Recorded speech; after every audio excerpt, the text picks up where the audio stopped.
Ah, hingga saat ini bisa Anda gambarkan dari jarak berapa warga di sekitar Gunung Merapi harus menyelamatkan diri, Rio?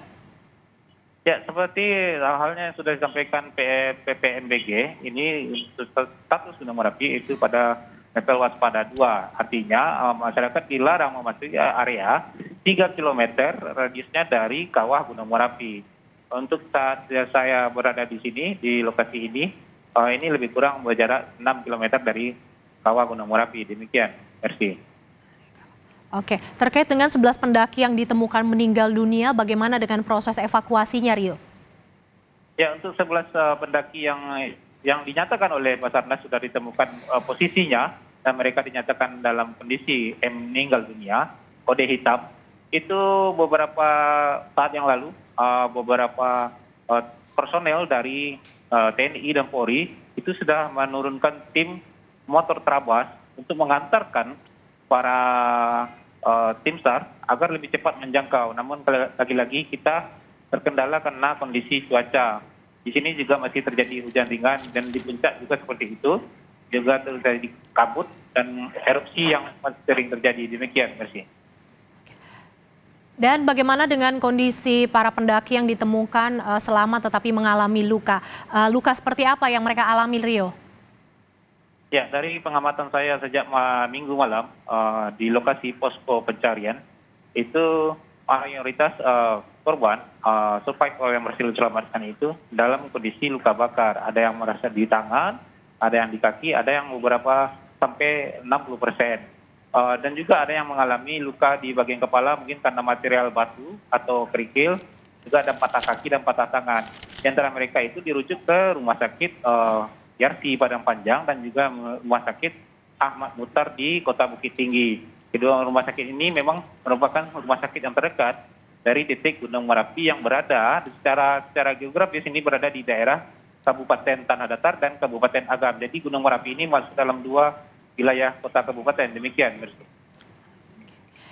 Apakah ada kendala terkait dengan evakuasi yang dilakukan kepada para pendaki yang selamat tetapi mengalami luka-luka, Rio? Ya, sejauh ini dari hasil wawancara saya dengan beberapa tim evakuasi, memang yang membuat mereka kesulitan adalah cuaca.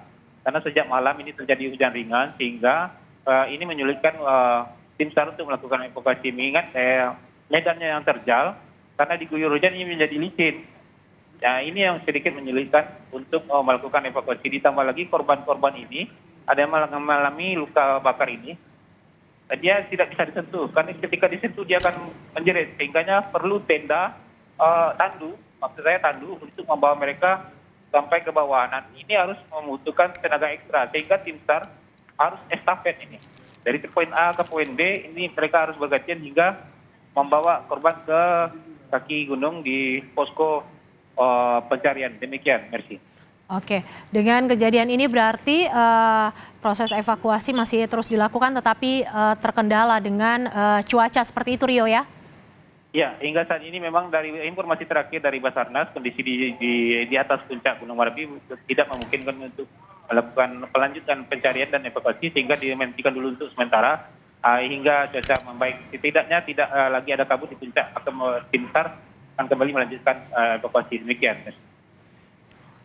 Lantas apa bantuan seperti apa yang diharapkan oleh tim SAR di daerah yang bisa dilakukan agar bisa mengoptimalkan proses evakuasi mereka yang masih terus dicari, Rio? Ya, hingga minggu malam itu jumlah tim SAR gabungan itu berjumlah 250 orang. Tapi pagi ini memang TNI Polri mengerahkan bantuan lagi menambah jumlah personil hingga hari ini, hingga siang ini ada sedikitnya 500 orang personil yang sudah bersiaga untuk melakukan proses evakuasi. Mereka juga sudah mendatangkan perlengkapan untuk memudahkan proses pencarian seperti motor trabas dan alat-alat yang lainnya. Demikian, Mercy. Terima kasih jurnalis Kompas TV, Rio Johannes yang melaporkan langsung dari Agam, Sumatera Barat terkait dengan erupsi Marapi.